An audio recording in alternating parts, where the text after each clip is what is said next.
German Chancellor Friedrich Merz is in Washington, D.C. today, meeting with U.S. President Donald Trump. But while the trip had been planned to figure out transatlantic trade, the war in Iran is playing into the situation now as well. Lars Holter is with Deutsche Welle and is joining me from Berlin. Good afternoon to you, Lars. What's the situation like for Chancellor Merz today? It could not be any more difficult. German-American relations, and I want to almost expand that more generally to European-American relations, have deteriorated under U.S. President Trump. And mostly we witnessed that in the context of a weakened NATO and with regards to trade. Specifically on the latter, Chancellor Merz was obviously hoping to talk to Trump about the trade and tariff roller coaster of the past few weeks, about what it has done to the industry and the economy, and hoping for some clarity out of the White House with regards to future tariffs.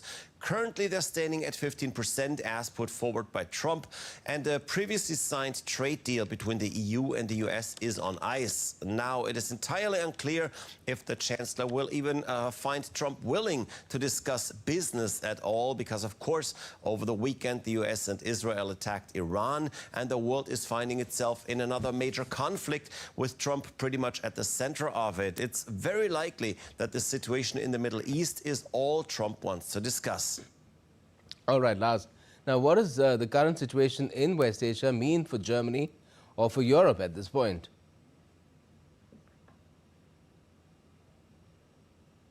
Looking at the economic side of this, we're obviously dealing with higher oil and gas prices with no clear indication for where they are heading, because these initial price jumps we've seen so far, moderate as they were, they're basically the result of investors seeing uncertainty, but they're not being backed by fundamental changes to the market. However, those could indeed come if we're looking at a longer conflict, and if this either impacts oil production in the area or oil shipments from the area. After all, about a fifth of the world's crude oil is transported through the Strait of Hormuz between Iran and Oman.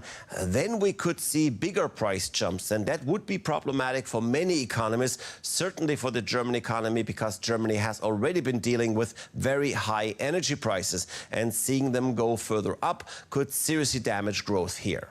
All right, and Lars, what European businesses are most affected by this crisis in West Asia? Impact, now not counting what higher energy prices mean for business, is relatively low at this point. Of course, we're seeing airlines impacted. They had to cancel lots of flights in the area, and that includes Germany's Lufthansa as well as British Airways, Norwegian, Scandinavian and some other carriers. But European airlines are certainly not the hardest hit. Those would be the regional carriers like Emirates, Etihad, Qatar, or even Air India, with many global connections cancelled. On the plus side, and I know it always sounds terrible to try to find winners in a crisis, obviously we're seeing gains for the defense industry, including Germany's Rheinmetall. Those shares, and not just that particular company, but the entire sector, have done very well over the past few years, given the many crises in the world, and this just adds to their performance.